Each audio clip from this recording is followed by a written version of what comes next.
I am Ishita Paul, final year student and member CILD, is your host for today. It is my great pleasure to welcome you all to this significant occasion as we come together to celebrate United Nations Day 2024.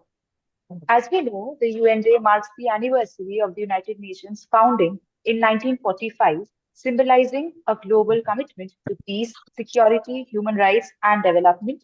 It serves as a reminder of the importance of international cooperation in addressing the global challenges and promoting a better future for all. I'd like to extend a heartfelt welcome to everyone who are joining us from across the country. Although Professor Desai, our keynote speaker, could not be with us in person due to the impending cyclone in Bhubaneswar, we are honored and grateful that Sir has accepted our invitation to be with us on this special occasion virtually. We look forward to welcoming him to our vibrant campus in the near future. To begin the program, I'd like to acknowledge the remarkable leadership and continuous support of our university authorities. Their vision and guidance have been instrumental in shaping KIIT into a leading institution. It is a great honor to recognize in absentia Professor Rachita Samanta, founder and mentor of KIIT and KISS, Senior Advocate and Advocate General of Odisha, Sri Ashok Kumar Parija, Chancellor of KIIT, Professor Dr. Subrata Kumar Acharya, Pro-Chancellor, Professor Dr. Saranjit Singh, our Vice Chancellor, Professor Dr. Debashish Bandyopadhyay, our esteemed Pro-Vice Chancellor, and Professor Dr. Jnanaranjan Mohanty, Registrar of KIIT. To commence today's proceedings formally, I now have the privilege of inviting Director, Professor Dr. Rose Varghese Ma'am, a beacon of inspiration and academic leadership at KIIT School of Law, to say a few words. Ma'am, may I request you to address the gathering?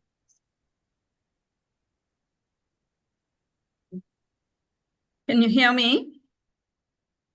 Yes, ma'am, we can hear you. Okay.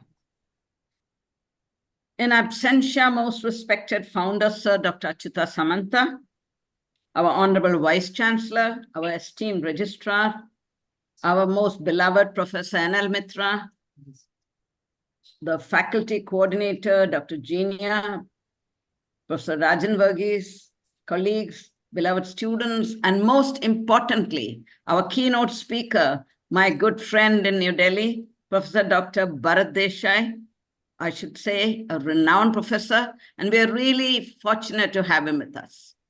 Actually, we very much wanted him to be with us physically, but when the government itself has declared 23, 24, 25 as a holiday for students, and our university also had to take precautions, students were not to be coming to the campus. So then we couldn't have Professor Desai coming all the way there, not to be able to meet the students.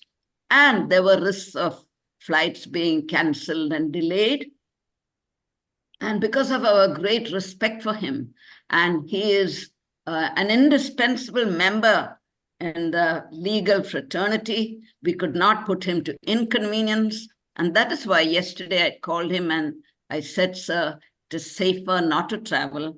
In fact, my PS was to travel this morning for a wedding to Allahabad. His flight has been cancelled. So we didn't want that to happen to such an esteemed, renowned professor. And out of respect for you, we didn't want to inconvenience you. Though Genia and I did say we really didn't want it online, we really wanted you with us physically. So we will still be waiting and creating another opportunity to have you with us, sir. Having said this, well, today, we all know we gather to commemorate the UN Day, a day that not only marks the anniversary of the founding of the UN, but also serves as a powerful reminder of all our collective responsibility to uphold the values of peace, justice, and human dignity. We are all aware that the UN General Assembly in 1947 declared that the day would be devoted to raising awareness of the goals and achievements of the organization and gaining support for its work. In fact, the Assembly in 1977 recommended that UN Day be observed as a public holiday for all member states. It's a symbol of hope for global unity. UN Day on October 24 as Ipshita already mentioned, marks the anniversary of the entry into force in 1945 of the UN Charter. We are all aware of this. UN Day, celebrated every year, offers the opportunity to amplify our common agenda and reaffirm the purposes and principles of the UN Charter that has guided us for the past 79 years. Today, as we reflect on this legacy, we must recognize both the achievements and the challenges that lie ahead. The UN, we all know, has been instrumental in addressing global issues such as poverty, inequality, and climate change. While we remind ourselves about the theme of this year, a global call for action, let us again reflect on what are the issues and the challenges we face. We know about climate change, pandemics, geopolitical tensions, terrorism, armed conflicts, drug trafficking, and many, many global issues, which are not national issues. They are not national problems. They all have international ramifications, and they, with porous borders, they are all global issues. That is why at KIIT School of Law, where we already have 10 departments and 17 centers of learning, we decided at our faculty meeting to also set up a Center for International Law and Policy. Now, to have a person like Professor Dr. Bharat Desai with us, I wouldn't like to take more time on speaking on the issues and challenges facing us, but I want to proudly tell you that I'm proud of our School of Law, which NIRF has ranked as 11th in the country, including amidst national law schools also. We are 11th in the country, but we are still not complacent with that. We want to rise to higher level. But I should tell you that all our 17 centers are actively involved in dissemination of knowledge, research, trying to do some research or project related to the center, and of course, some publication. And in this respect, I'm sure our Center for International Law and Diplomacy, which will be, I would say, formally inaugurated today with even the logo going to be released today.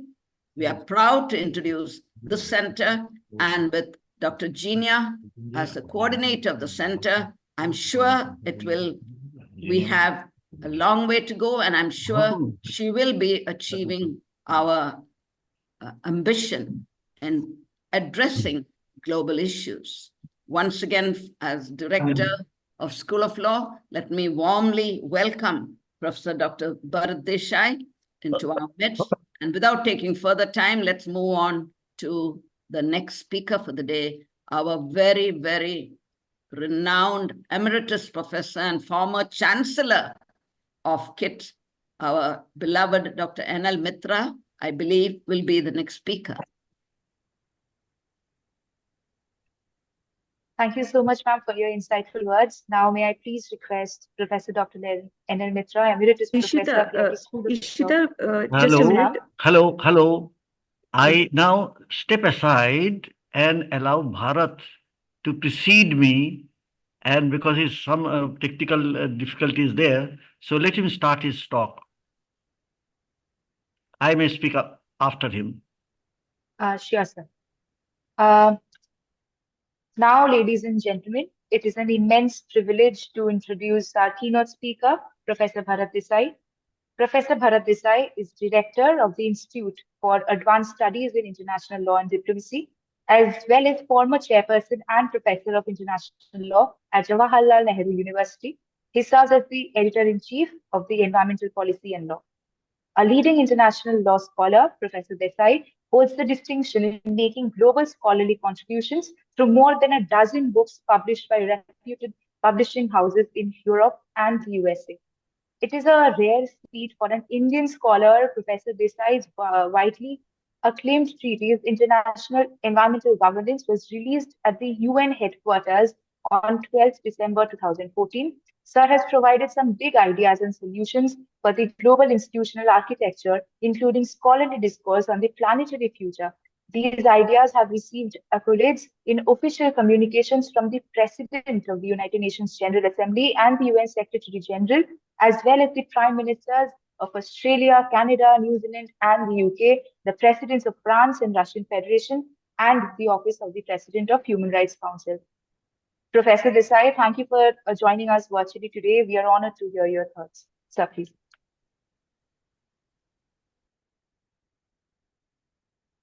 Yeah, shall we start? Yes, sir, definitely. Okay, yeah. At the outset, let me profusely thank my esteemed elder and respected Professor N. Mitra. I have been really waiting always for an opportunity to meet him and seek his blessings. We tried; it couldn't materialize this time, but maybe some other time, And this is a really historic opportunity where we are now celebrating the 79th anniversary of the establishment of the United Nations. Today is a very auspicious day, the UN Day, and I have the pleasure and privilege to, I have come personally to KIIT School of Law in 2019. This was just before the pandemic, and this was another opportunity. And since there was some kind of a demand request from the students and the faculty, we thought we will make it online. I have at the outset, let me apologize because there are some technical issues that have been almost dislocated from my established time-tested slot.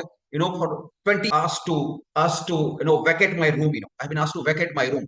Because some very wise people have come. Being a messenger.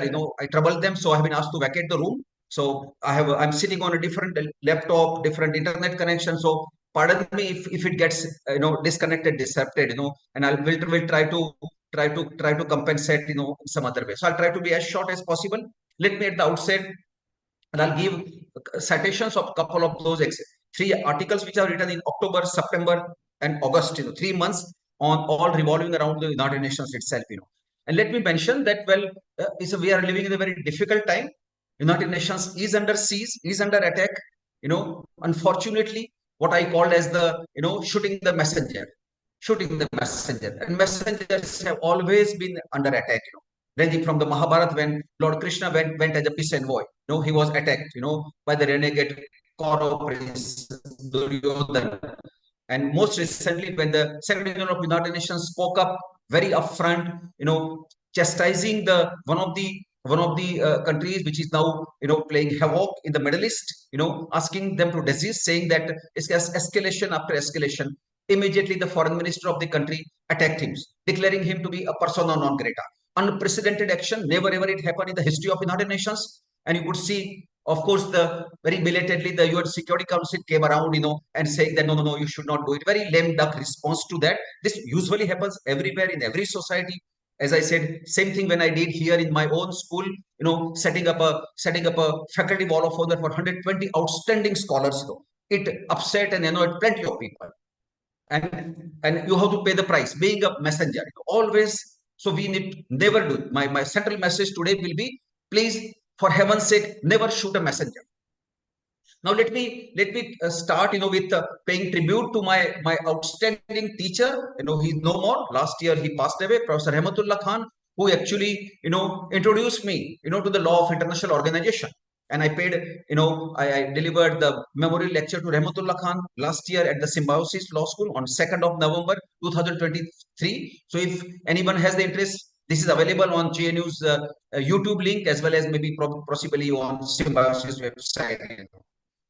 And I will again like to underscore that this is exactly the beauty and majesty of a very sound and a genuine teacher who like the parents, they initiate their children. Similarly, a genuine a very well-intentioned teacher will introduce. And I go back to that time when Professor Rahmatullah Khan introduced me to the law of United Nations, especially, going to the library and finding the classical commentaries on United Nations, Goodrich, Hembrook, and Leland, all from Columbia University. I wanted to do that kind of a classical work sitting in my university, in my school. Somehow my circumstances never allowed me that, If they could do it, of course we could also do it, But again, thanks to Professor Khan, his own treatise, his own PhD thesis was on implied powers of United Nations. Very few people they know about it. 1970 publication. And Rahmatullah Khan is known for those things. I already put it here. I just flipped through it. Implied powers of United Nations, Vikas publications, 1970. And second reason for which we need to again remember and pay tribute to Rahmatullah Khan is that the original idea for the National Law School was mooted by none other than Rahmatullah Khan. 1973. Here is I've already circulated to plenty of people. Please take a look at that, published from Bombay by Tripathi, 1973, National School of Law, a proposal. 13 years before the first law school in India was established in Bangalore.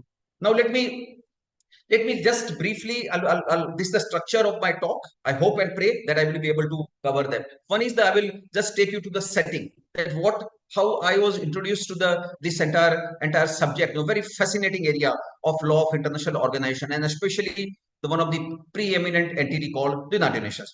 The making of the United Nations, the working of the United Nations, the role of the Secretary General of the United Nations, the whole business of reform talk, and how do we move into a common future. So let me start with the setting. My original work started, around the time when I published, a talk which I gave at the legal department of the World Bank on 15th of January 1999 on revitalizing international environmental institutions, the UN Task Force report and beyond. When I went into the whole nitty-gritty of it, it appeared to be full of problems, full of problems. The entire institutional architecture. The problem does not per se lie with the United Nations, I would say.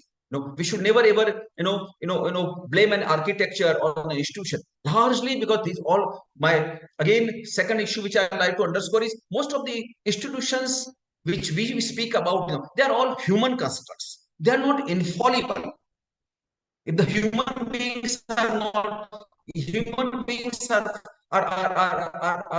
infallible, institutions also cannot be infallible. So they suffer from the same problems, They are largely, most of the criticism leveled against United Nations is because of the human problem, because of it's a state-centric system. United Nations is wedded to what is called, the sovereign states.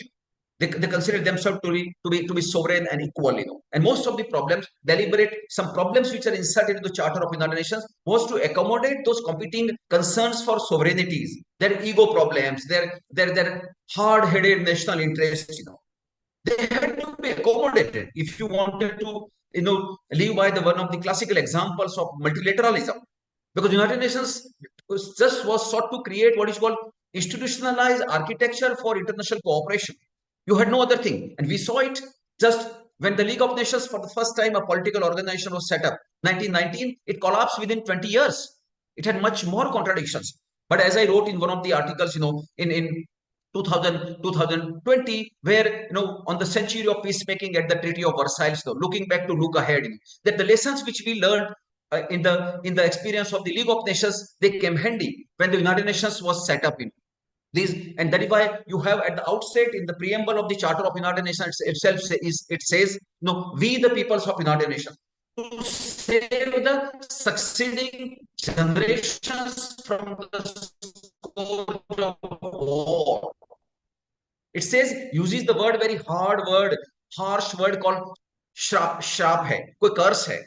Because we saw during the two World War, First World War and the Second World War took, millions of people were perished. Millions of people perished. And so here the same countries, they came together, the victorious power, and they said, we want to save the succeeding generations from the scourge of war. And this was also one of the important things, I thought, if possible, let me briefly, small video clip, because I will not go into the great details, how the things came up, but the making of United Nations, I will just briefly scan through, Second is again this three title, what I call the trilogy. I just flag it, because the initial idea which I got, it culminated into these three titles, 2004, 2010, and 2014. institutionalizing international environmental, multilateral environmental agreements, and international environmental governance. This all spoke about the UN-centric, architecture of global governance. I want to cover one part because it's like an ocean. You cannot cover everything. You cannot cover refugee law, the criminal law, the humanitarian law, the human rights law. I have to just focus upon one part. But when I peeled the layers, it was full of problematic. And the second successive thing which I have covered, I'm not covering everything, are three exercises, major exercises which I took, in 2021, 2022, and 2023. And the fourth is about to come, on perspectives of the women scholars, and the fifth will come out early next year on the planetary future. These are all ideational things where all United Nations is at the center of. Now, as I mentioned, here is the map of the United Nations system. Probably most of you will have access to that. I will cut it short because it has the main organs called General Assembly, the Security Council, the Economic and Social Council. You have the Secretariat and the International Court of Justice. There is one organ which is dormant, which has ceased work, Trusteeship Council, because it outlives utility. And I will revert to that toward the end. I will again not go into the great issue about the whole debate which revolve around arising from the first, what is called the reparations case, reparations case which arose out of the assassination of the first United Nations mediator in Palestine, Count Foch Bernadotte, where the matter was referred for an advisory opinion of the International Court, and the court said, the charter does not expressly confer upon the organization the capacity, it has to claim reparations, either damage caused to the victim or to the persons who are entitled to it. And this is by implication that since the organization of the sovereign states must have the enabling power to claim any such harm which is caused to one of its nationals, because United Nations, draws its people from those sovereign states itself, Now, briefly about the making of United Nations. Here is the quick details. Probably, as we saw, that the series of those confabulations took place even at the Second World War was raging. Series of those confabulations at Tehran, Moscow, Dumbarton, Potsdam, San Francisco. And finally, the Charter of United Nations, after the 3-month-long conference at the Opera House in San Francisco, where on 26th of June 1945, the UN Charter was adopted. And it came into being on 24th of October 1945. So today we are celebrating the 79th anniversary of that United Nations. And here is the picture of those three dramatis personae, these big three, who were instrumental in giving a push to the formation of United Nations. Winston Churchill of UK, Roosevelt of the President of the United States, and Joseph Stalin, the strong man from the then Union of Soviet Socialist Republics. The fourth person you cannot see, who was very much part of the architecture was, General de Gaulle from France. He is not seen the picture because none of these three people liked him. But France was very much part of the things, because France was under occupation, and after Germany was defeated, France was liberated, and that is how of the Security Council. Here are some of the vignettes. Let me briefly, if possible, I can screen this small video clip which about the inaugural talk which was given by the then American President Harry Truman.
So this is the story of that making of the Charter of United Nations, and very Harry Truman spoke about it. And as we saw, immediately as soon as the Charter of United Nations, you saw this was the time when the United States had already, dropped two atomic weapons on on two Japanese cities of Hiroshima and Nagasaki.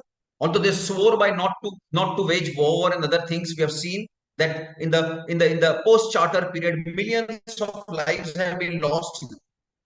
More than 250 conflicts have taken place. And today, as of now, if we measure, 1/4 of the world lives in conflict zones. So we need to be well aware of this graphic reality, about the circumstances in which the United Nations actually work. Let me quickly mention those, as to what are those main milestones, where the United Nations has contributed immensely. And I would say, like the beauty lies in the eye of the beholder. If you want to see the more than available to you, like the battle for decolonization, human rights, permanent sovereignty over natural resources, racial discrimination, right to development, environment protection, rights of the women and political rights, apartheid. The whole architecture of apartheid largely was dismantled because of the key role played by none other than United Nations itself. And here is the very famous, those students and others who really want to go into the things, please take a look at the 1970 Friendly Relations Declaration, which was basically at the 25th anniversary of United Nations, a restatement to celebrate, the purposes and principles of the Charter, 1970. Prohibition of use of force, non-intervention, peaceful settlement of disputes, sovereign equality of states, international cooperation, good faith and equal rights, and self-determination of people. These are the sacrosanct principles by which the United Nations, swears by. Now, some of these major areas which, I will say how the United Nations works actually, what it does actually. This has become so intertwined that you do not even you take it for granted.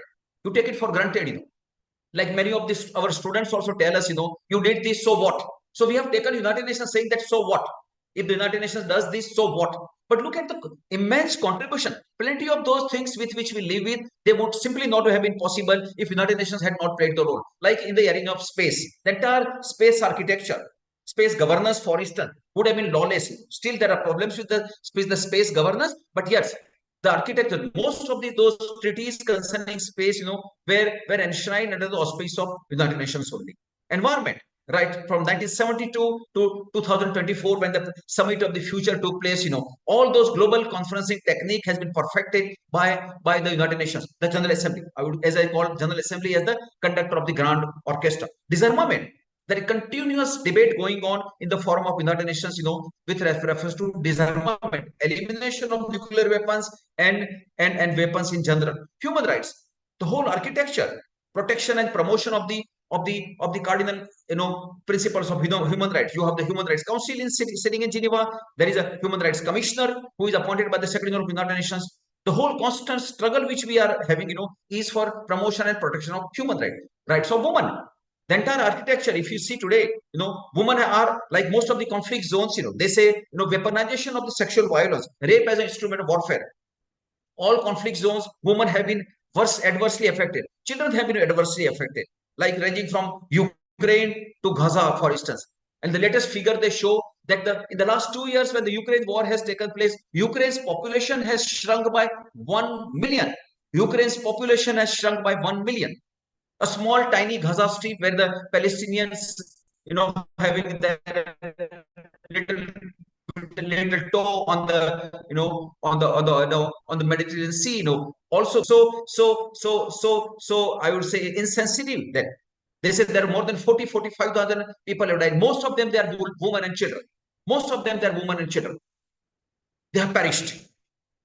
Whole disastrous things have taken place. Population, again, is one of the biggest issue on which UN has contributed. I will not go into this great detail, but the whole debate which has been going on high-level summits and conferences, like well-being of the people and the planet. I'll just flip through it.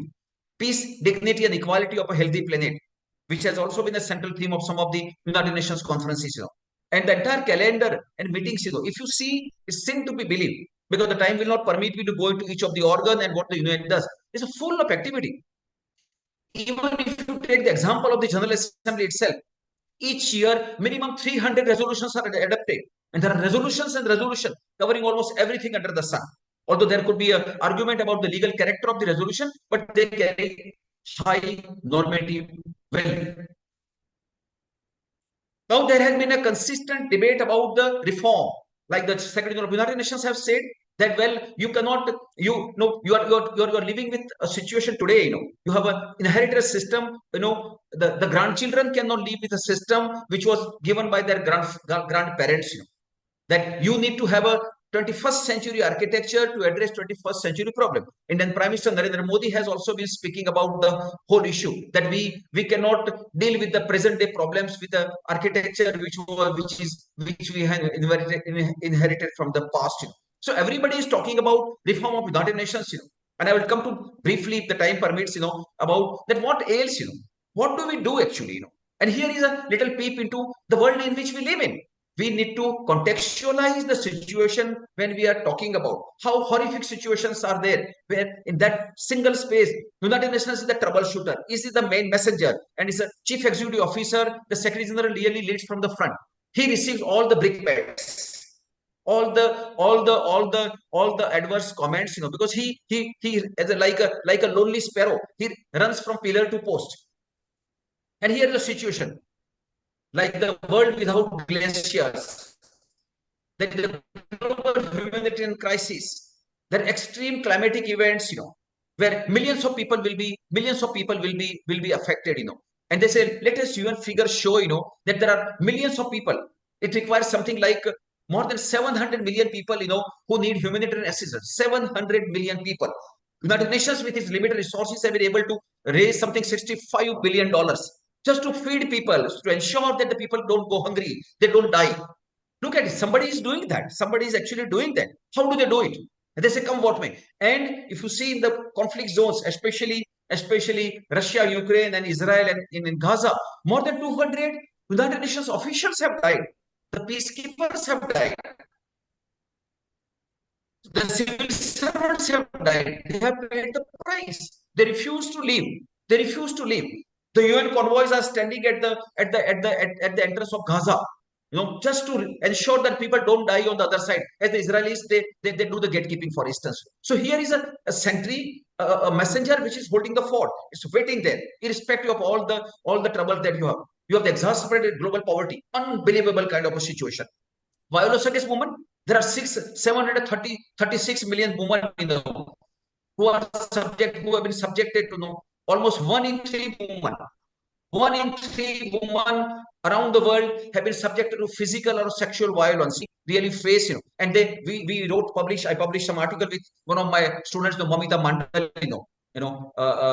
who graduated from NUJS and did PhD with me, you know, that in EU itself, they tried to put a cost of the sexual violence that came to a staggering figure of 366 billion euro. If you try to put a cost on it, nuclear weapons have grown, unbelievable kind of a situation. And you have the people, as I said, you know, they live in the conflict zones, for instance. So now the reform talk, it could be across different organs: General Assembly, Security Council, Economic and Social Council, and the Trusteeship Council. I won't have the time to cover everything, but let me see if I can really flip through. And there are talk, what is to be reformed? How do you want to reform? Everybody talks that diplomats speak about reform of the United Nations. The problem is that nothing was said wrong of the United Nations. That architecture may not give myself to the all you need is the good intentions, bona fide intentions, honesty. You allow the United Nations to work. You allow the civil servants to work in. You don't give them latitude. You don't give the resources. A country like United Nations, United States, has not been paying its UN dues. Almost 1/4 of the UN budget has been contributed by United States. I don't know the exact figure, but around approximately, you know, every year it pays just 10%. There are billions of dollars of due. United Nations does not have the money, and still it raises, you know, appeals to the people to provide money. So you don't give resources, you create the hurdles, you attack the messengers, and yet you expect that institution to work wonders, you know. And most of the countries do not want a powerful international organization. That is the bottom line. Like as I said, the stronger the Secretary General of United Nations, the greater attack. One of the latest article which I wrote for my school's blog, called "Shooting the Messenger." Like the Antonio Guterres has been attacked. The second Secretary General of United Nations, Hammarskjöld, wanted to go to the conflict site in Democratic Republic of Congo. The powerful states asked him not to go there, and he said, "No, I will do my duty. I will go." He never came back. Dag Hammarskjöld never came back. His death is still a mystery. Boutros Ghali, a professor of international law from Cairo University, put his foot down and he said, "I will create." He came out with the agenda for peace. I said, "I want a standing army at the beck and call of the United Nations." And a powerful country said no. So Boutros Ghali was never forgiven. He was never given the second term. He remains the only Secretary General who was not given the second term. They never forgave him. And here my take will be, I think all that hope that you have for any reform talk or any kind of a push, is the only democratic organ the United Nations has is the United Nations General Assembly. And as I call it, it's the perform the role of a conductor of a grand orchestra. There are series of events. I've just prepared the list of the events at the 78th session of the General Assembly. Series of those confabulation around the 5th of September it starts, till the end of August next year. The two summits which took place back to back, 2023, the Sustainable Development Goals Summit, which again tried to came out the rescue plan because most of the SDGs are in peril. The Secretary General has said that by year 2030, there is no possibility for giving effect to the Sustainable Development Goals. Just 12% Sustainable Development Goals could be sanitation, education, gender equality, human rights. These are the fundamental tenets which the people of the world want, and you won't be able to attain that because the graphic reality is 1/4 of the world lives in conflict zone. Most of your energy and resources are being filtered away. We just had the Summit of the Future in New York on 22nd and 23rd of September. Where it came out with a pact for the future. Again, it's a negotiated pact. It's a compromise text. We cannot expect much more on that. I'm working on this entire issue where I've invited some of the global thought leaders to provide their ideas, on planetary future. 10 to 11 articles have already published. By end of December, we'll publish another set of about dozen articles. So hopefully we'll come out with some kind of additional contribution. It's again, the scholars shall have to hold the fort to provide a window to the world, so far as our future itself is concerned. And the General Assembly resolution and the constitutional instrument, I will not have the time to go into that, but at least there are some institutions which are established through a resolution passed by the General Assembly. And there are many occasions when General Assembly resolution will have the legal character. Yeah.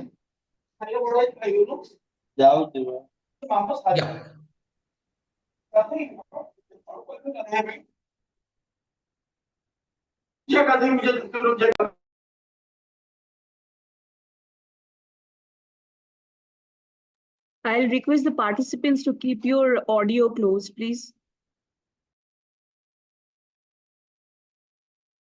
Sir, please continue, sir. Okay, here is the global conferencing technique. There are these 10 important conferences which took place right from 1972 Stockholm Conference to 2024 Stockholm Conference. What I am indicating is this global conferencing technique. These conferences may not resolve the problems, but they provide a huge congregation, which is the sign of multilateralism at its best. Yesterday, I had the opportunity to again join a virtual panel discussion with organized by some friends and colleagues, former Mauritius Ambassador Milan Mitraban in Mauritius, and the theme which we discussed was on multilateralism. That how multilateralism need to be strengthened and promoted, because there is no other way out.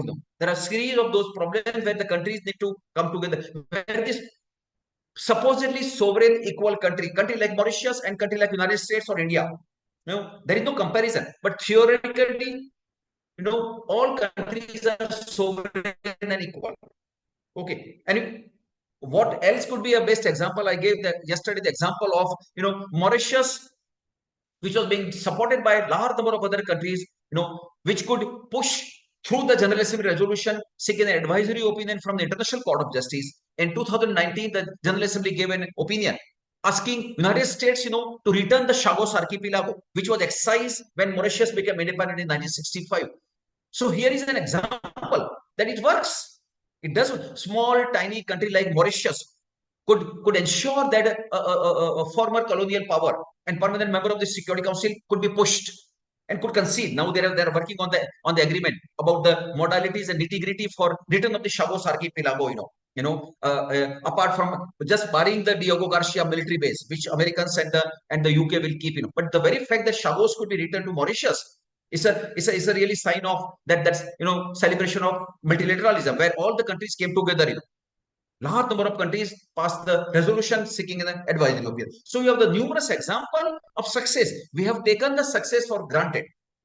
We should celebrate that success. We should pay tribute to the main agency or the main actor which is there, and also the chief executive officer of the United Nations, who has a large team. There are volunteers and those fine international civil servants.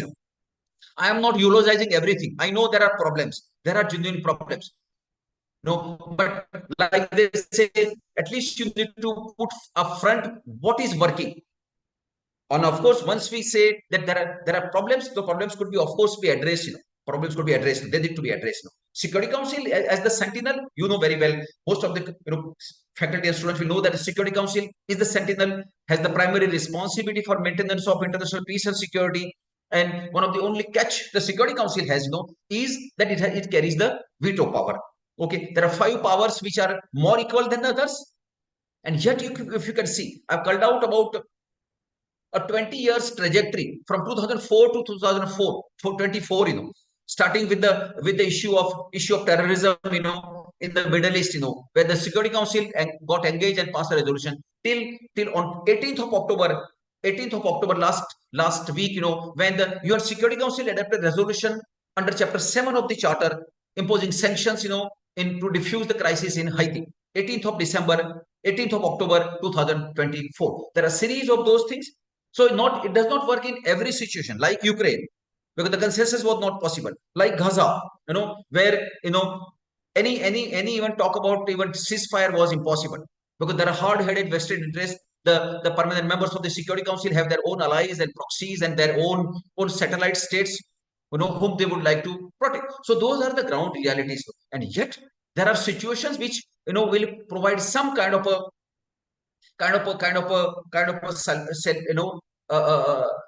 salvage the situation. Let me mention, that all hope was not lost.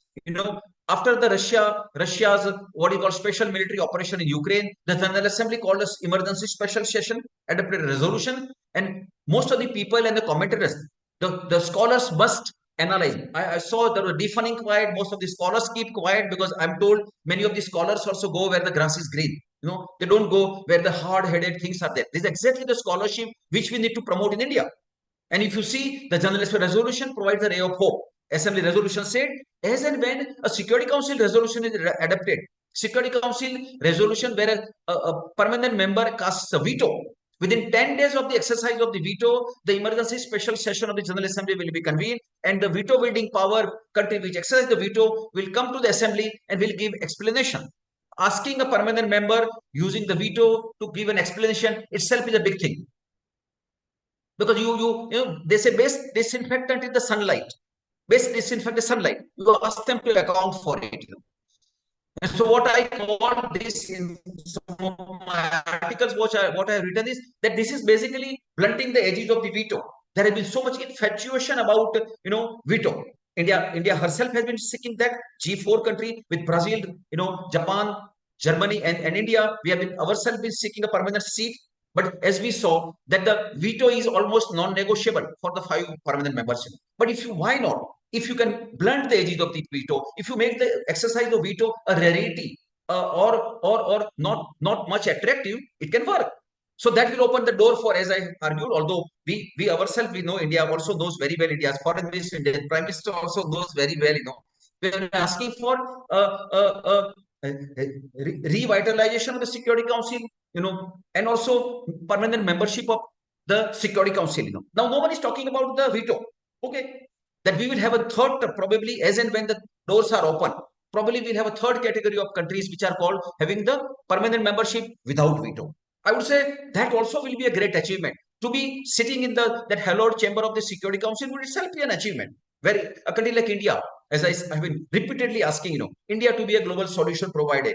1/6 of country with 1/6 of the population, country which aspires to become the third largest, what is called the GDP in the world, for instance, with so much kind of a civilization. What else it can do? All that you require is the troubleshooter. You need the people, you need the idea, and you need the architecture. And architecture will only come from India's knowledge centers, not from bureaucracy, not from business centers. We need to realize, as early we realize, it will be better for us.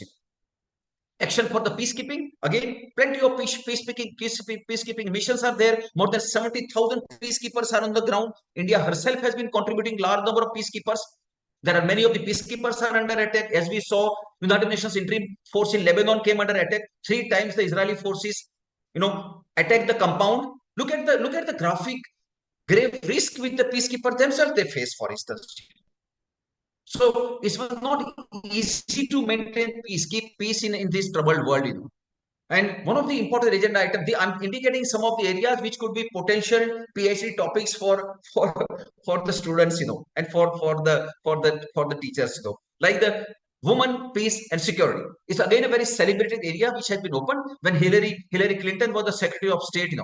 She was instrumental in pushing for this. And since 2000, the Security Council has adopted 10 dedicated resolutions on women, peace, and security, which they have been really pushing a lot of those agenda, on gender and climate security, on women's access to justice, leadership, political participation, and most importantly, things did work. The UN for the first time declared that they attained gender parity in the UN headquarters. This is not a small achievement. This current Secretary General really pushed the things, pushed the envelope, and ensured that the UN staff members in the headquarters in New York, they have attained gender parity. That means almost men and women are equal. So charity begins at home. Although there is a long way to go, if you really want to attain gender equality, etc., they say gender justice. They say if the things work at this stage, if the United Nations, has its own way, it will really expedite. Otherwise, it will take minimum 200 years to attain gender kind of a gender equality, anywhere, next 200 years, for instance. So much the problem, because many of the issues arise out of the this lack of representation or participation of women in most of the decision making processes, the organs, and also maintenance of patriarchy. Like they say, when you talk about the issue like female genital mutilation, more than 200 is one of the biggest issue. The female genital mutilation is the biggest issue. Half of the American states have prohibited it. We have written a full article with my student, on elimination of female genital mutilation, protection of or making international human rights law work. It's published in the Indian Journal of International Law. If anyone is interested, you can maybe ask us. Now, I'll not go into this criminal justice system where the Security Council establishes its own subsidiary organ, like in Yugoslavia, in Rwanda, in Sierra Leone. There are at least half a dozen ad hoc criminal tribunals were established by the United Nations Security Council to ensure that post-conflict justice mechanisms, they really work. I will not go into the great details, just cut it short. Lebanon, Rwanda, Sierra Leone, plenty of those places. Now let me come to the main dramatist persona, the person who holds the person who is under attack, the main troubleshooter, the messenger. And here is the Secretary General of the United Nations, as I mentioned, on 1st of October, as I said, the Secretary General said that I condemn the broader, what is called the Middle East conflict with escalation after escalation. This must stop. And this really touched the raw nerve, caused alarm bells ringing in Israel, and drew a swift reaction from the combative foreign minister of Israel.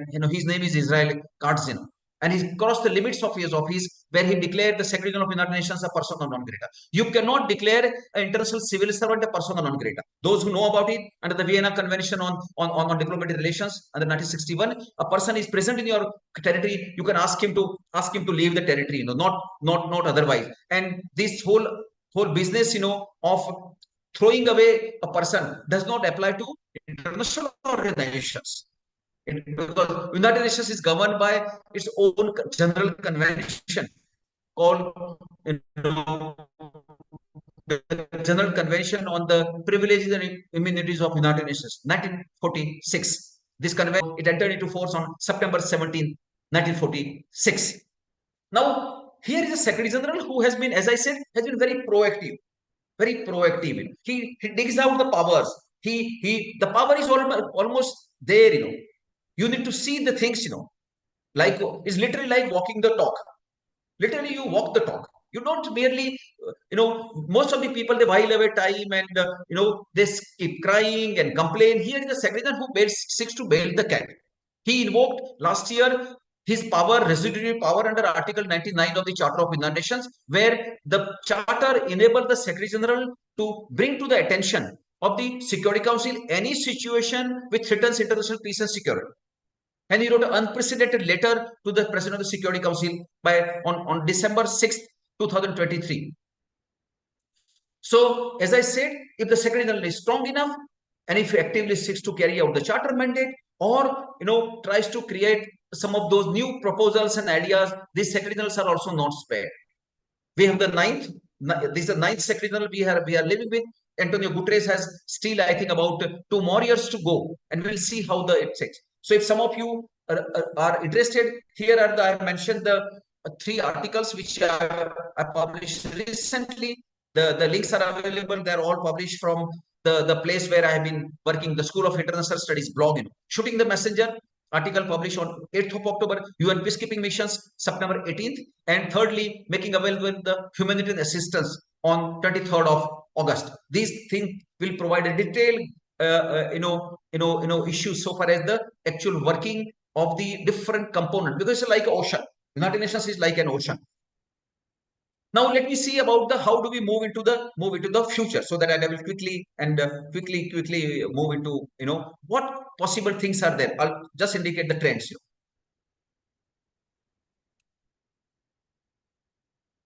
I already mentioned about the trajectory. I've already been, for last 3 years, I have been engaged in this ideational process where I would say at least 75 to 80 global thought leaders have come to my rescue. I will not be. I have the list which I'll mention. Ranging from all top universities now, and it led to this curating of these titles. Our Earth Matters in 2021, envisioning our environmental future, and third is the regulating global climate change. Fourth will come out by the end of the year. I wanted to have a view as if the woman look at the problematic. Does it really look different?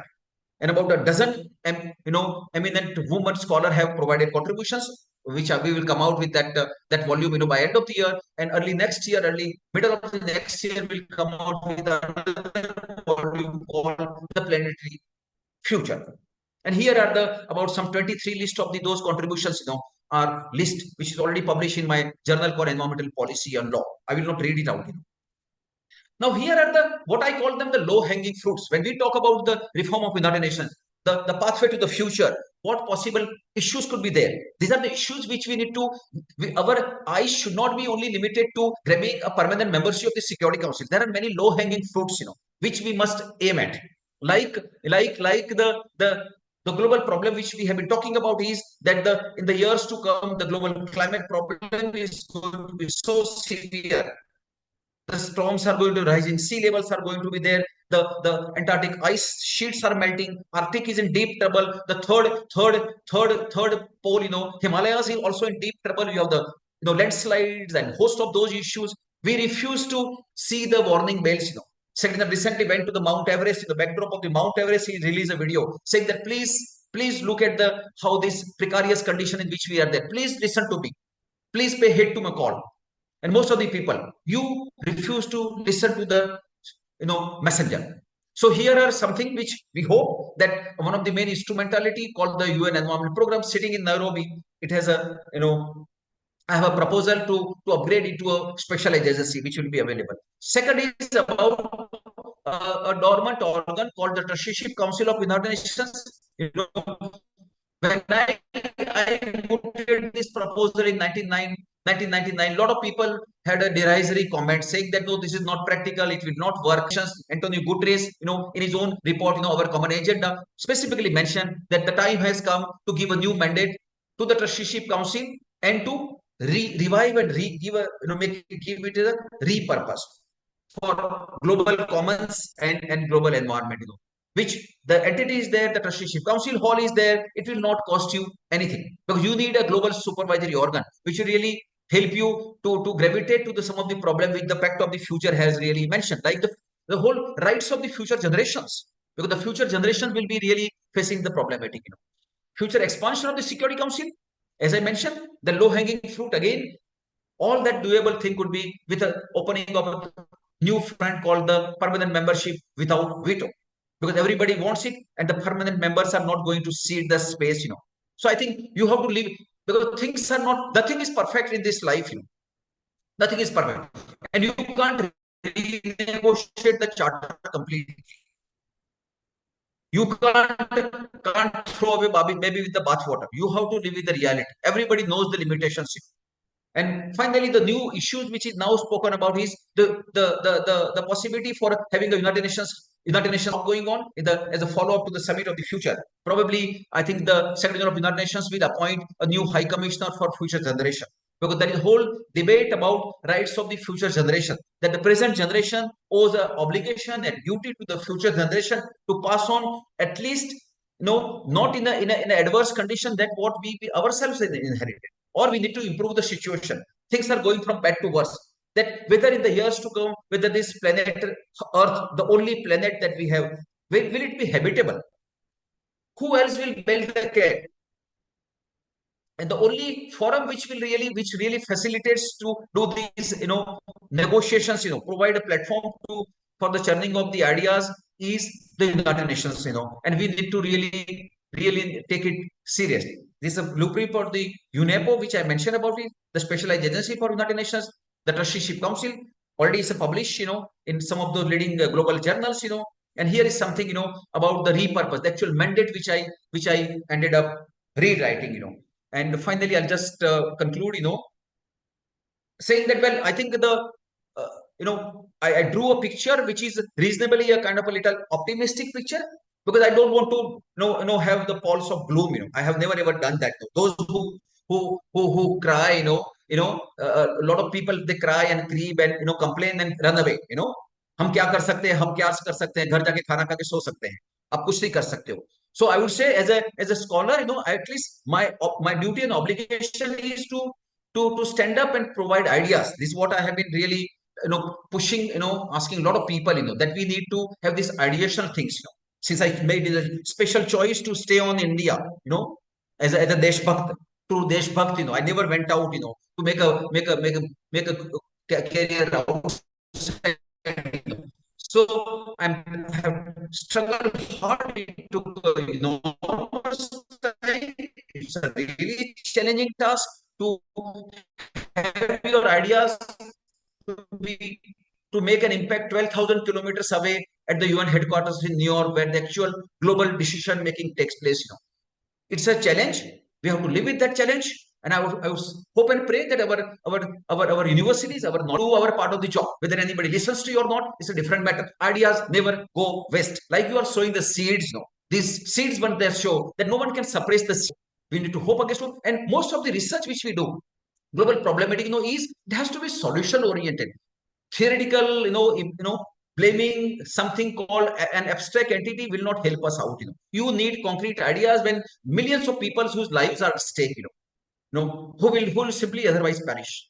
So I think the task is cut out. We hope and pray, and I hope that the KIIT School of Law, where this new Center for International Law and Diplomacy, has been proposed to be, Jinya has been speaking about. Professor Mitra has given his blessings, and Professor Rose Varghese has also mentioned in the speech. So I hope and pray that you have a task cut out, and you have a strong team of students and the faculty which will be able to really do it, because international law because a country of India's size, might, capacity, like the Prime Minister himself, and I have no hesitation in mentioning in my one-on-one meeting with the Prime Minister, I did not mention him anything. I said I want you as a Prime Minister of my country to speak language of international law. I'm not saying that I cannot take full credit, but the very fact that he's very hardworking, I would say very razor. He has started in most of these speeches. He says relevance of international law. International law needs to be taken seriously. His foreign minister says commitment to international law, dialogue and diplomacy. Only he was in Kazan at the G20 summit, where he said the negotiation, dialogue and diplomacy, conflicts are not the solution. and dialogue and diplomacy are one of the principal instruments for maintenance of international peace and security. They are ingrained in the Charter of United Nations. Pacific means for settlement of international disputes. So international law has a I would say very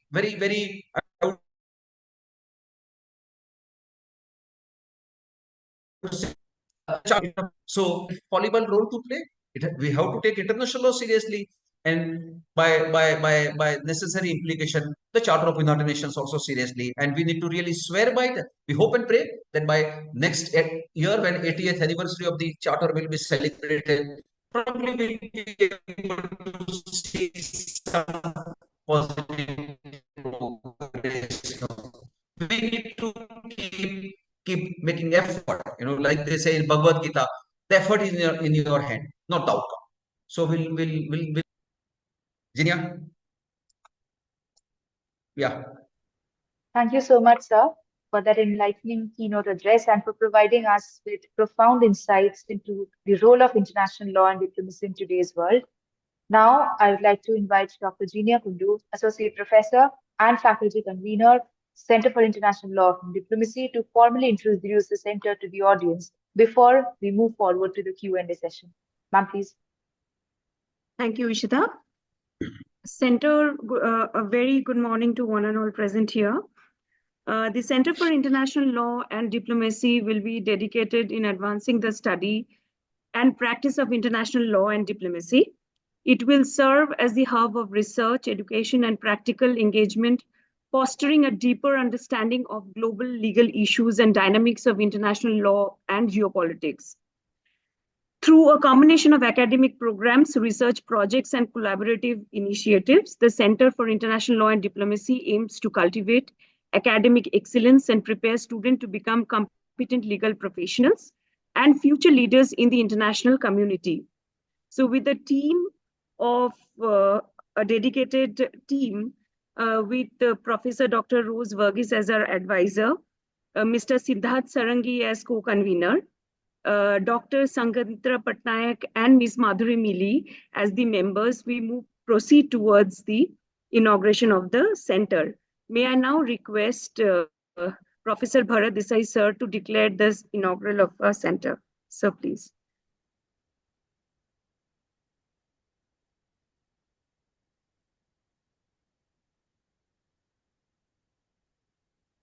Sir, I request. Thank you. Well, it's my pleasant duty and it's an honor for me to declare open this Center for International Law and Diplomacy. I hope and pray that you will really make a I hope and pray that the center will be able to motivate and inculcate this spirit of taking international law seriously. And it will be probably you will have a some kind of a UN club or something which will really set the tone, because I think I do not remember any places where the United Nations studies, United Nations charter is being celebrated, and I hope and pray that this will really strengthen the role and contribution of the KIIT School of Law. Thank you.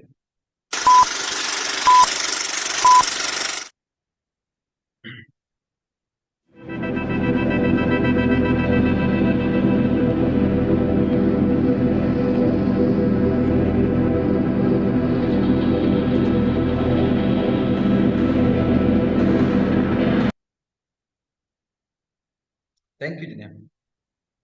Thank you so much, sir. Next, I would like to invite Professor Dr. N.L. Mitra, Emeritus Professor, KIIT School of Law, to deliver the presidential address. Professor Mitra has been a guiding force in the field of law and education, and we are honored to have him with us. Sir, please.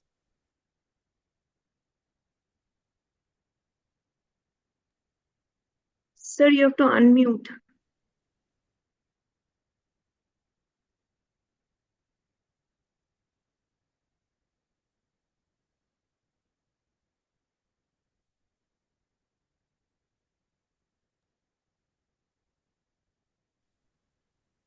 Can you hear me?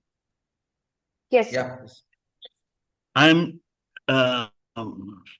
really now trying to digest in a capsule form 79 years of advancement of peace, tranquility through United Nations. Of course, if you go by date, United Nations is 1 month, exactly 1 month senior to me by date, and 12 years junior to me by years. So we have expected many things from United Nations, but in my twilight, I now see that United Nations, in front of that, you have two roads to go. Some people think that United Nations harnessing the strength through their top-down model. And some people think that United Nations, if they have to get the strength, like one Bharat Desai has always tried to say, is that it must have down to top model type of organizations where you emphasize on human right or women's right, liberation movement, food, tranquility, peace. Now, these are from lower level to higher level. Now, a few days back, we were asked to have a course on peace. My question was, what is the cost of peace? How can we have a course on peace? What is the cost of peace? Very interestingly, today, when Genia demonstrated her first picture about United Nations organization, there was a military force commanded for marching, peacekeeping force. That means peace also requires a force. But we all know that peace doesn't have arms and ammunition. Peace comes from mind.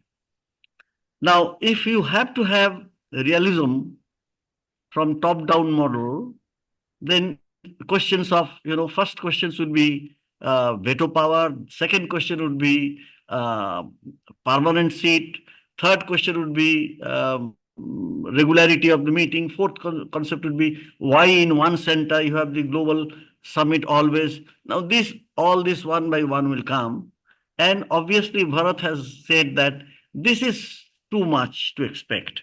So perhaps rather we try to get more maximum freedom from the point of view of the word peace and from the point of view of the people. Now, United Nations have its own charter, is declared in the name of the peoples of the world, not nations of the world.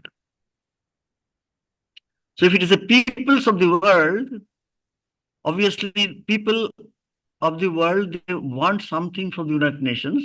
And we find that UN is highly successful, as he has also given an account, Bharat has given an account, is highly successful, highly devoted, and very concentric.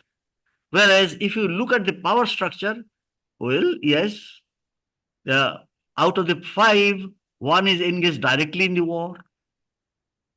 Other one is engaged indirectly in the war, isn't it? So one is directly in the war, 3 are indirectly in the war. So all these 4 are perhaps in war.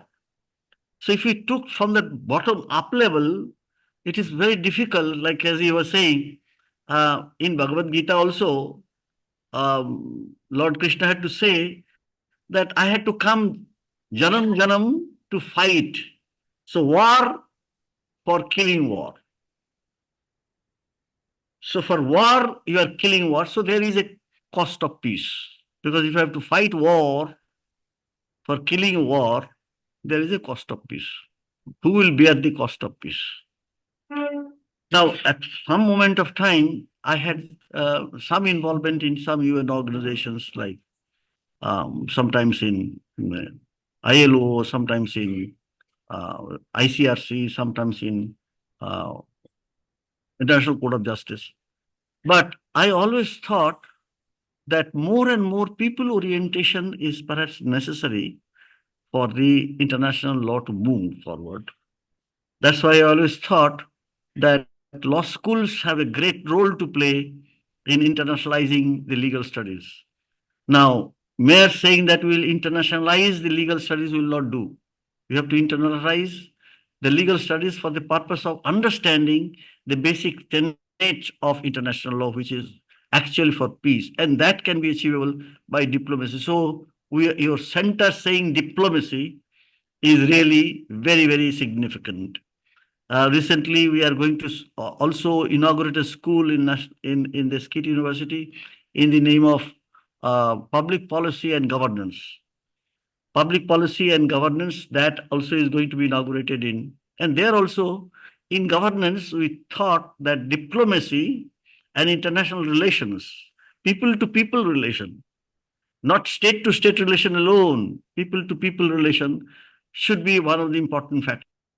Bharat should go to China more and more, and Chinese professors should land up here more and more. I consider that perhaps is one of the interesting phase of changing the global life pattern. Now, I only imagine that can that happen? Now, like that one that we have experienced in National Law School, in the second year of National Law School, five Chinese Supreme Court judges, led by one of their vice premier of the party, they came to law school for understanding what is administrative law, to take a training on administrative law. Now, that type of humility should we have, and that type of facility can we generate from university to university? Can we have that? And that requires, of course, cost of peace. So Bharat has rightly pointed out who will bear the cost of peace. This is the cost of peace. Education perhaps is the most important enlightener which we should adopt. Now, anyway, let us see how can we bring Bharat here, because I was very happy, and in fact, I was slightly rude at Rose Verghese when she said she talked to Bharat Desai and said, avoid him, not don't come, because it is highly dangerous. In flight will be disturbed. I thought, oh my good God, Bharat would have come here, should have come here, because it is flights are coming now. It will all stop from today. But when going is stopped, Bharat will stay with me for a few days. So that did not happen. No? So I was slightly disheartened. So Bharat should come once to bless Ginia and all her teammates very soon. Okay, Bharat, wish you good luck. Thank you. Yeah. Thank you. Thank you, sir, for your insightful words. Now I'd like to call upon Mr. Siddhant Sarangi, Assistant Professor and Co-Convener, Center for International Law and Diplomacy, to moderate the Q&A session. Sir? I have very, very low battery, so maybe we can take one or two questions and then maybe close, because I think it will run out. Better. One or two Definitely, questions sir. he should be Yes. taking. He should be taking. Please take one or two questions, then we can, because the battery will run out. Yeah, one or two questions. Open the floor. Can we have a few questions? If there's any question, you may please raise your hand, or you can ask them yourselves. Yeah. Rose Verghese wants to put a question from top to top. Please, ma'am. Please unmute yourself, ma'am. Unmute. Okay, can you hear me? Yeah. Yes, ma'am. Yeah, so I would have preferred to give it to students, but because I saw silence, I thought I'll quickly ask you. Sir, I'm a little concerned about the international criminal courts. You were also mentioning about 700 million people needed assistance, a lot of deaths, and the context you had mentioned about the tribunals. You know, the ad hoc tribunals we have had, the former Yugoslavia tribunal, where there were a lot of crimes against humanity, and then the Rwanda tribunal, and still more. But when the International Criminal Court was set up with the Rome Statute, I'm still a little disappointed with the fact that even today, India and almost all South Asian countries are not signatories to that, and they have not ratified the International Criminal Court document. I mean, I still feel maybe we have issues of sovereignty, and that's the issue we usually take, even for the reason why we have not signed the Refugee Convention. But the International Criminal Court, I still think about it. I did have a huge program in Delhi on discussion about the International Criminal Court. What do you have to say about it, sir? I think it's a sovereign decision, whether you want to be part of a particular, because most of the criminal justice system also has been politicized. Okay, we need to be aware right from the Nuremberg and the Tokyo trials. It has always been a process of selective justice. Okay, and we are very concerned about it. That if the things take a political turn, you might be on the firing line, and we saw it very well that it is they pick and choose it done, like in case of Russia's President Vladimir Putin, the International Criminal Court. The prosecutor went to the trial chamber and sought the warrant, and the arrest warrant has been issued, like it was done against al-Bashir of Sudan, for instance. So if you put a head of a well, the very fact that Russia is a permanent member, veto wielding power, nuclear power, and putting Vladimir Putin on that, because you try to, because that is exactly what created this chasm. And it has not happened with respect to Benjamin Netanyahu. It has not happened with respect to Benjamin Netanyahu for very obvious reasons. American elections are coming. The Jewish lobby is very powerful. The same kind of argument, indictment, the moment you do the indictment, like the last time when some American soldiers were sought to be arraigned, the United States came on board, and John Bolton lambasted and lampooned the International Criminal Court, saying that we want to see that this court meets its natural death. So nobody wants that. That is why that is why probably India, for its own reasons, wanted to be keeping, because you never know when the international situation will go against you, and probably anybody could be identified. That's why I said I too thought it is a political connotation. Can I add a word? Yeah. Can I add a word, ma'am? Am I audible? Can you hear me? Yes, sir. Yes. I just add a word because one of the initiator of the International Criminal Court, I was there, and I addressed the UN missions on International Criminal Court establishment. I'm pro establishment, so almost having the same feeling like Roseberg is. But if you see what is happening around you in Bangladesh is a signatory. And Bangladesh is now, with a change of government, asking everybody in the previous government to be a violator of human rights, humanitarian law, and then trying in their tribunal. So even if you Bharat is trying to take it a kind of an argument step by step. And perhaps we are trying to argue, because our time is short, we are trying to argue very haste. We took very haste decision, and since we take very hasty decision, perhaps it was not the opportune moment. Yeah. Can you just take the last question, and then maybe, because it will run out. Yeah. One last question, maybe. Mr. Mamba. Yeah.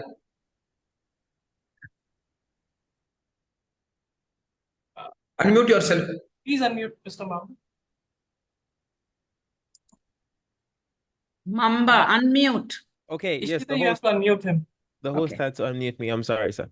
You mentioned something about female genitalia mutilation, and what came to mind was the 100-Day War, or the Rwandan tribunal that actually classified rape as a part of genocide. So I was wondering if there are any other significant cases or rulings from international courts, such as the ICC or regional human rights courts, that have dealt with female genitalia mutilation. That I saw that you mentioned it, so I was wondering if there's any other court that has dealt with this specific area. I think as of now, the primary focus is to ensure there is awareness, and because the decision has to be taken at a domestic level. If you can see, half of the American states have already proscribed female genital mutilation, including in cases where the parents take the kids outside, like in South Asia and many other countries in Africa where they have the practice. So even in that case also, they will be subject to process. So half of the American states have done. Many of the African countries have done. Many of the Islamic countries have already done. So there is a movement, but it's a staggering toll. In as far as India is concerned, we already have a case. I think before the seven-judge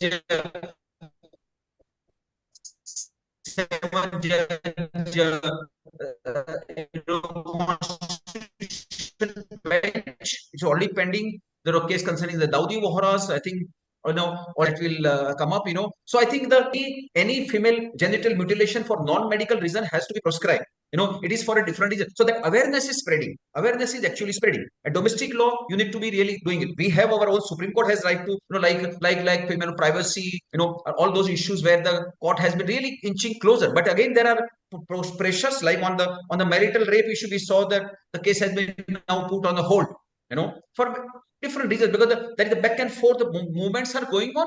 Societal processes are there. There is they take the shelter under the ground of custom, tradition, whatever those things, they say what matters, whether that 1,000-year-old custom matters or whether the human rights, sacred human rights of the people, no matter, because now we live in a different age, and in that case, you need to change with the changing times. So that once the realization comes, that will really pave the way. I'm sure it will take, like the case I was mentioning was Sunita Tiwari versus Union of India. If somebody is interested, please take a look at it. Sunita Tiwari versus Union of India. And if you want to take a look at this paper, please refer to the Indian Journal of International Law. I think it's 2020-22, or maybe the PDF copy could be made available.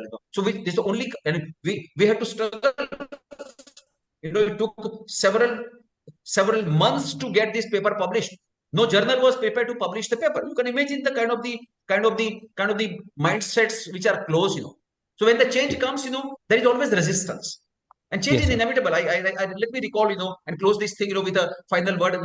I have been keeping in touch with the former president of the International Committee of the Red Cross, Peter Morer, who was, gracious enough to write a forward to my book, which again I'm really proud to say, with my former student, I think Professor Mitra will recall, Mamita Mandal, she is a LLM from NUGS and did PhD with me. She's my co-author in the 70 years of history of my school, For the first time, a student joins a teacher, to publish a book called Sexual and Gender-Based Violence in International Law. This is available in Google. It's English edition and German editions are available. And when Peter Morer wrote the foreword, when I asked Peter, I said, how do you muster the courage to move from Congo to Haiti to Yemen to Ukraine, And he said, these are the forces which you find, destructive forces. They are not invincible. Look at the word invincible. This is exactly what Mahatma Gandhi said, sitting in the Hyderabad Mandir in Calcutta when these communal riots were taking place, saying that all these despotic forces, authoritarian forces, they won't last long. They will perish. So we need to have all these things. Negativity has been there. Always, that is why the struggle has been, which is right versus wrong, good versus evil, dharma versus adharma, justice versus. So it's a constant struggle. Nothing is perfect. Human beings are not perfect. And obviously, the structures and those institutions which are created by humans, they are not infallible. Nothing is infallible. So we need to, it's a constant struggle. That is why we have always been trying to emerge as you need to be a better human being. Even if you want to be a good teacher or a scholar, you have got to be a better, good human being. So your entire struggle, things will not vanish. All this criminal. Yes, sir. Thank you. Thank you, everyone. Ishita? Thank you for the Q&A session and for all the insightful contributions from our participants. As we near the end of our event, first I would like to request everyone to please turn on their camera for an official photo. If that can be done immediately, right, we can move to the vote of thanks. I think sir disconnected. Bharat sir has disconnected. Yeah, I think Bharat sir got disconnected. That's all right. Then we can move ahead with the vote of thanks. I'd like to invite Yasser Parvez, final year student and member CILD, to deliver the vote of thanks. With sincere gratification, I take this opportunity to propose vote of thanks on this momentous day of United Nations. To begin with, I would like to mention and sincerest thank to our keynote speaker, Professor Dr. Bharat Desai, sir, Director, Institute for Advanced Study in International Law and Diplomacy. Sir, your insightful deliberation and thoughtful analysis on international law is highly informative and enriching. Thank you, sir, for your intellectual engagement in the program.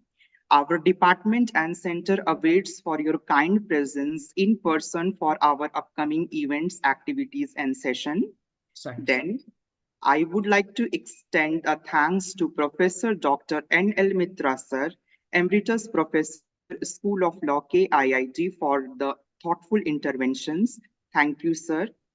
Then I would like to extend a thanks to Professor Dr. Rose Varghese ma'am, Director School of Law, KIIT, and advisor for Center for International Law and Diplomacy, and Professor Dr. Rajan Varghese, sir, Director Research and Innovation School of Law, for the insightful contributions. Then I take the special privilege to thanks to the following dignitaries of our university, all in absentia: Honorable Professor Dr. Achyutina Samantha, sir, Honorable Founder of KIIT and KIS, Professor Ashok Kumar Parija, Honorable Chancellor of KIIT, Professor Dr. Subrata Kumar Acharya, Honorable Pro Vice Chancellor, Professor Dr. Saranjit Singh, Honorable Vice Chancellor, Professor Dr. Debashish Bandyopadhyay, our esteemed Pro Vice Chancellor, sir, and Professor Dr. Gyanranjan Mohanty, sir, Honorable Registrar of our KIIT. Thank you, sir, for your encouragement in today's series. Then I take this honor to extend a thanks to Professor Dr. Jinya Kundu ma'am, Associate Professor and Convener for Center for International Law and Diplomacy. Thank you, ma'am, for providing us the constant guidance all throughout the program. Then Professor Siddhant Sarangi, sir, co-convener of the center, Professor Madhuri Mili ma'am, and Professor Dr. Sangamitra ma'am, the faculty member of the center. Thank you, sir and ma'am, for the necessary guidance all throughout. Then I would like to mention a special thanks to all our virtual participants in and abroad. Thank you, everyone. Despite the cyclonic wave, your participation in today's program is immense and very interactive. Thank you, everyone. A special thanks to the faculty member of KIIT School of Law, to the departmental students of International Law Honors, and a special thanks to ICT Cell Santosh sir for providing the technical support and making necessary arrangement as and when required. Thank you, everyone. Thank you, sir. Thank you, the dignitaries. Thank you, the participants. Now we are officially done with the today's program. Thank you, everyone. 1 minute. I think ma'am will say something. Yes. Yes, I want to place on record our particular thanks and appreciation, of course, to Jinya Kundu ma'am for her initiative, and particularly to Akash, who has prepared the logo. Am I right with his name? Akash has really taken the effort to bring out a beautiful logo, so befitting the name of our center.